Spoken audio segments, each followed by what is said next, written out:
अस्सलाम वालेकुम। आपके वीडियो adnan.cs.com से देख रहे हैं। मेरा नाम ज़ुबैरिया अशरफ है। इस ट्यूटोरियल में हम देखेंगे कि हमारे पास C++ में कौन से ऑपरेटर्स इस्तेमाल होते हैं।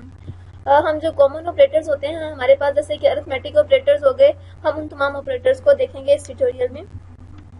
यहाँ पर अगर मैं कोई दो इंटीजर डिफाइन कर लूँ, जैसे इंटीजर टाइप के integer x is equal to 4, integer y is equal to suppose कि मैंने 5 कर लिया। अब अगर मैं कोई ऑपरेशन अप्लाई करती हूँ इसके ऊपर, जैसे कि integer z is equal to x plus y, तो यहाँ पर मैंने जो है वो एक ऑपरेटर को डिफाइन किया है, प्लस के ऑपरेटर को।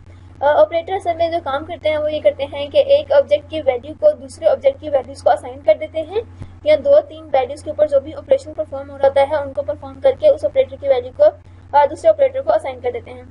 यहाँ पर हमारे पास x और y की वैल्यू प्लस होगी और प्लस होकर z की वैल्यू में असाइन हो जाएगी। इस तरह से हम असाइन ऑपरेटर्स को इस्तेमाल कर सकते हैं। अगर मैं अब इसका रिजल्ट देखना चाहूँ, यहाँ पे हम लिख देते हैं कि वैल्यू ऑफ z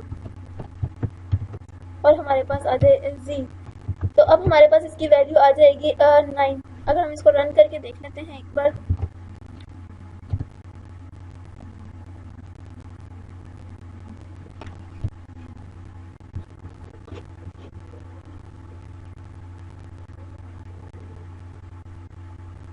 ये देखें यहाँ पर आपके पास वैल्यू अपीयर हो गई है कि वैल्यू ऑफ z जो है वो 9 है हमारे पास, क्योंकि हमने प्लस का ऑपरेटर यूज किया था यहाँ पर। अच्छा, प्लस के अलावा हम यहाँ पर माइनस का ऑपरेटर भी इस्तेमाल कर सकते हैं, तो हमारे पास वैल्यू जो होगी वो माइनस हो जाएगी। यहाँ पर जो मेरे पास आंसर आएगा 4 - 5 वो -1 आएगा, क्योंकि यहाँ पर मेरे पास जो है वो 5 की वैल्यू ग्रेटर है, इस वजह से मेरे पास आंसर जो है वो -1 आएगा रन करने पर। और लेकिन अगर मैं y - x कर देती हूँ तो मेरे पास आंसर जो है वो 1 आ जाएगा, क्योंकि जो वैल्यू है वो लेस हो जाएगी। जो मेरे पास 5 की वैल्यू है वो प्लस में हो जाएगी, इस वजह से मेरे पास यहाँ पर आंसर जो है वो प्लस में आ जाएगा। इसके अलावा मैं यहाँ पर मल्टीप्लाई का ऑपरेटर लगा सकती हूँ। इसके अलावा मैं इसके यहाँ पर डिवाइड का ऑपरेशन लगा सकती हूँ। अगर मैं यहाँ पर डिवाइड के लगा के रन करती हूँ तो आप देखेंगे कि मेरे पास यहाँ पर अपीयर होगा 0।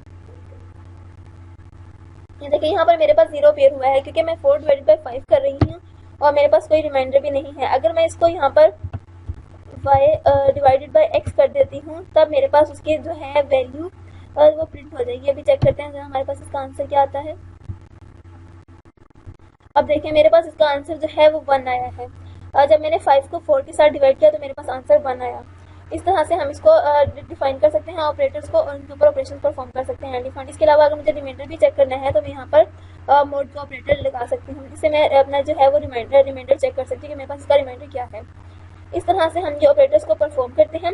इसके अलावा यहाँ ये तो थे मेरे पास अरिथमेटिक ऑपरेटर्स, प्लस माइनस हो गया, मल्टीप्लाई, डिवाइड और ये मॉड्यूलस, जिससे हम रिमाइंडर देख सकते हैं। इसके अलावा हमारे पास कुछ ऑपरेटर्स होते हैं जिन्हें हम कंपाउंड ऑपरेटर कहते हैं। जैसे मैंने अपने ये पूरी स्टेटमेंट इस तरह से लिखी कि integer z is equal to y mod x। इसको यहाँ पर लिखने का मेरे पास एक और भी तरीका है। अगर मैं इसको कमेंट करूँ, हम यहाँ पर उसको जरा नीचे चेक कर लें कि पहले मैं इंटीजर z को डिफाइन कर देती हूँ। अब अगर मुझे इसको असाइन करनी है वैल्यू, तो z प्लस इक्वल टू, अगर मैं इसको सिंपल प्लस करती हूँ यहाँ पर तो z plus equal to y, या बल्कि हम इसको यहाँ पर x कर लेते हैं क्योंकि मेरे पास उसकी कोई वैल्यू नहीं है। और तो इसका इस स्टेटमेंट का मतलब मेरे पास जो यहाँ पर है, अगर मैं कमेंट में इसको लिखूँ तो x is equal to x plus y, जो मेरे पास इसका जो है वो सही मीनिंग बन रहा है वो ये है। तो ये हमारे पास जो ये चीज़ है इसको हम कहते हैं कंपाउंड ऑपरेटर, कि हम दो ऑपरेटर्स को इकट्ठा यूज़ कर रहे होते हैं, एक असाइनमेंट ऑपरेटर को और एक ये प्लस के ऑपरेटर को। तो इस वजह से हम इनको कंपाउंड ऑपरेटर कहते हैं। तो हम सिंपल जो हम इतना बड़ा लिखने के बजाय, इतनी बड़ी स्टेटमेंट लिखने के बजाय हम सिंपल इसको इस तरह से भी राइट कर सकते हैं। इसमें होगा कि ये x पहले y में ऐड होगा और उसके बाद x प्लस y की वैल्यू जो है वो x को असाइन हो जाएगी। इस तरह मैं यहाँ पर माइनस या फिर डिवाइड का ऑपरेटर या फिर मल्टीप्लाई, कोई भी ऑपरेशन जो है वो यहाँ पर इस्तेमाल कर सकती हूँ।